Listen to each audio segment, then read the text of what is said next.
بسم اللہ الرحمن الرحیم۔ عن ابی ہریرۃ قال قال رسول اللہ صلی اللہ علیہ وسلم عرضت علی النار ورأیت عمرو بن عامر الخزاعی یجر قصبہ فی النار کان اول من غیر عہد ابراہیم وسیب الثوائب۔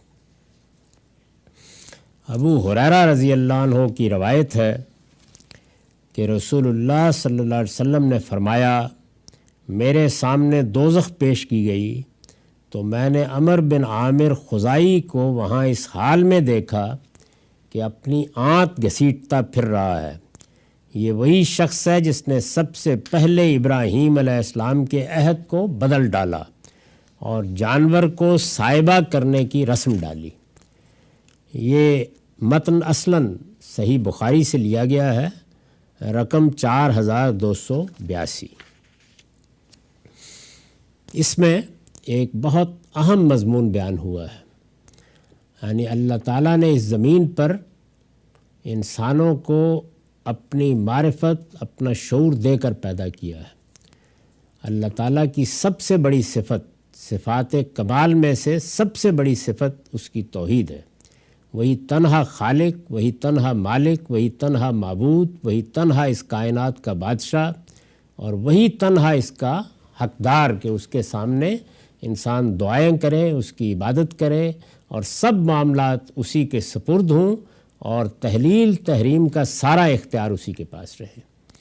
یہ چیز چونکہ ایمان کا لازمی تقاضا ہے، اور خاص طور پر وہ اقوام جن کو اللہ نے منتخب کیا کہ وہ زمین پر اللہ کی ہدایت کا ذریعہ بنے، ان کا معاملہ اور بھی سخت ہو جاتا ہے۔ بنی اسرائیل کی داستان ہم قرآن میں پڑھتے ہیں، صاف واضح کر دیا گیا ہے کہ یہ وہ قوم ہے کہ جس کا اللہ کے ساتھ ایک عہد ہے، اور اگر یہ اپنے ہاں کسی شرک کو درانے کی اجازت دے گی، کوئی بدعتیں دین میں پیدا کرے گی، تو دنیا ہی میں ان کا محاسبہ ہوگا۔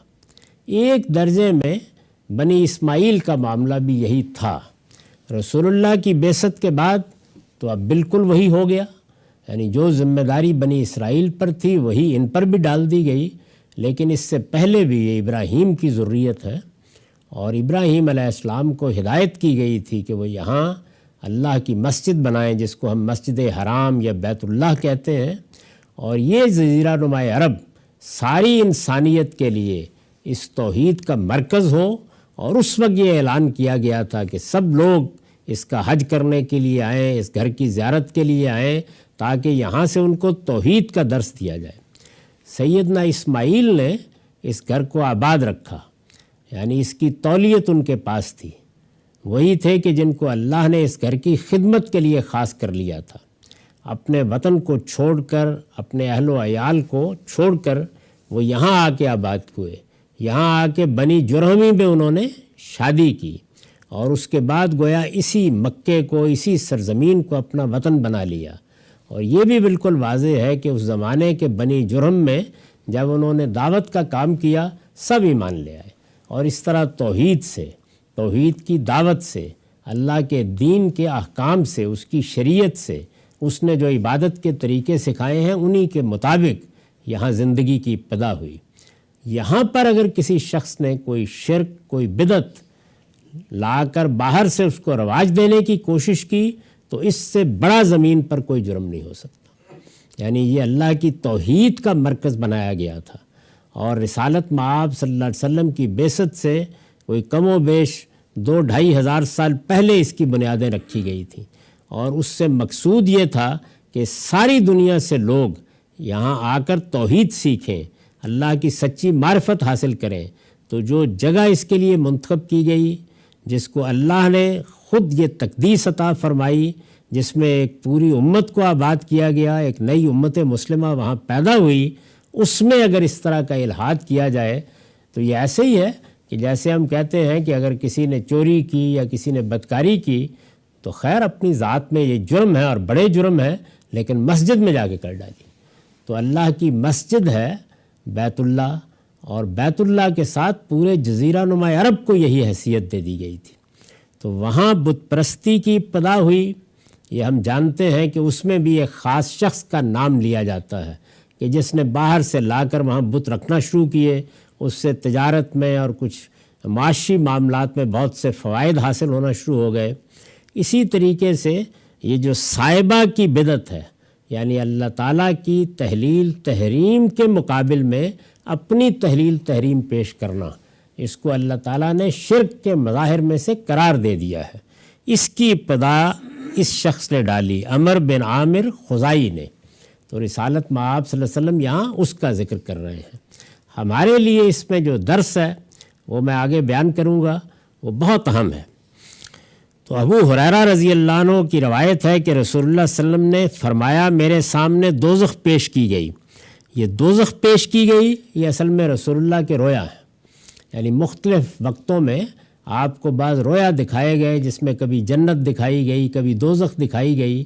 یہ میں عرض کر چکا ہوں کہ یہ سب تمثیل ہوتی ہے، یعنی یہ حقیقی نہیں ہوتا معاملہ، بلکہ جو حقائق پیش آنے والے ہیں ان کو ممثل کر کے دکھایا جاتا ہے۔ تو اس طرح سے دوزخ دکھائی گئی۔ تو فرمایا کہ میں نے عمر بن عامر خزائی کو وہاں اس حال میں دیکھا کہ اپنی آنت گھسیٹتا پھر رہا ہے، یعنی یہ جو ایک فضیعت کی حالت ہے اور جس طرح کی بے بسی کی اس سے تصویر سامنے آتی ہے اور جس طرح کے عذاب کی ایک شکل ہم دیکھتے ہیں، تو آپ نے فرمایا کہ میں نے اس طرح دیکھا اس کو۔ تو کیوں دیکھا؟ یعنی یجر قصبہ فی النار، یہ گویا بے بسی کی یہ در حقیقت ایک عذاب کے اندر جیتے اور ہمہ وقت جیتے رہنے کی تصویر ہے۔ تو یہ سوال پیدا ہوتا ہے کہ کیوں اس کو یہ سزا دی گئی؟ یہ پھر میں عرض کر دوں کہ یہ رویا کی تمثیل ہے۔ حقیقی سزائیں کیسے ہوں گی وہ قرآن مجید میں الگ سے بیان ہو گئی ہیں۔ اس میں یہ بتایا جاتا ہے کہ ایک شخص نے جو جرم کیا تھا اس کی مکافات یا اس کی مجازات کی یہ تصویر بنتی ہے۔ تو فرمایا کہ یہ وہی شخص ہے جس نے سب سے پہلے ابراہیم علیہ السلام کے عہد کو بدل ڈالا۔ وہ عہد کیا تھا؟ وہ عہد یہ تھا کہ اس گھر کو ہر طرح کے شرک سے، ہر طرح کی بدعتوں سے پاک رکھا جائے گا، اور اس گھر میں لوگوں کے لیے اہتمام کے ساتھ مواقع پیدا کیے جائیں گے اور پوری طہارت کے ساتھ، پوری پاکیزگی کے ساتھ کہ وہ یہاں آئیں اور للطائفین والعاکفین والرکع السجود، طواف کریں، اعتکاف کریں، رکوع کریں، سجود کریں۔ یہ گھر اس مقصد کے لیے بنایا گیا تھا۔ یہ ابراہیم علیہ السلام کا عہد تھا، اللہ نے ان کے ساتھ کیا، انہوں نے اپنے بیٹے کو مامور کیا، بیٹے نے دعوت دی، اس کے بعد لوگ ایمان لائے۔ وہ ایک پہلی امت مسلمہ تھی جس نے یہاں ابتدا کی تھی۔ پہلی مرتبہ جس نے یہاں پر یہ بدعت پیدا کی وہ یہ عمر بن عامر خزائی تھا۔ ابراہیم علیہ السلام کے عہد کو بدل ڈالا اور جانور کو صائبہ کرنے کی رسم ڈالی۔ یہ سورہ انعام میں ذکر ہے کہ یہ صائبہ کیا ہیں اور یہ چیزیں کیا ہیں۔ یہ جاہلیت کے زمانے میں مشرکانہ توہمات کے تحت جو جانور حرام قرار دے لیے گئے تھے ان میں سے ایک ہے۔ لکھا ہے میں نے، یعنی یہ رسم کے اونٹنی کو منت پوری ہو جانے کے بعد آزاد چھوڑ دیا جائے گا۔ یعنی آپ نے ایک منت مانی اور یہ کہا کہ یہ اونٹنی اس کے لیے نامزد کر دی گئی ہے، اور اس کے بعد پھر اس کو آزاد چھوڑ دیا، اب کوئی اس کو ذبح نہیں کرے گا، کوئی اس کا گوشت نہیں کھائے گا۔ یہ ظاہر ہے کہ ایک مشرکانہ رسم تھی جس کی ابتدا اس شخص نے کی۔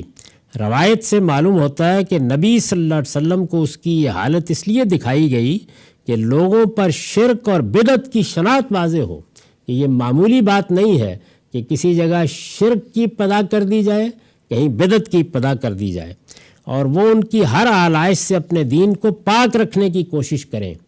پھر وہ لوگ بھی متنبع رہیں جو آپ کے بعد آپ کی امت میں اس طرح کی رسمیں ایجاد کرنے کی جسارت کریں گے۔ اس لیے یہ بہت توجہ دلائی جاتی ہے کہ دین بالکل اسی صورت میں رہنا چاہیے جس طرح سے محمد الرسول اللہ صلی اللہ علیہ وسلم نے اس کو پیش فرمایا تھا۔ اس میں نہ اپنی طرف سے کسی شرک کی کوئی علائش داخل کرنی چاہیے، نہ کوئی بدعت۔ وآخر دعوانا الحمدللہ رب العالمین۔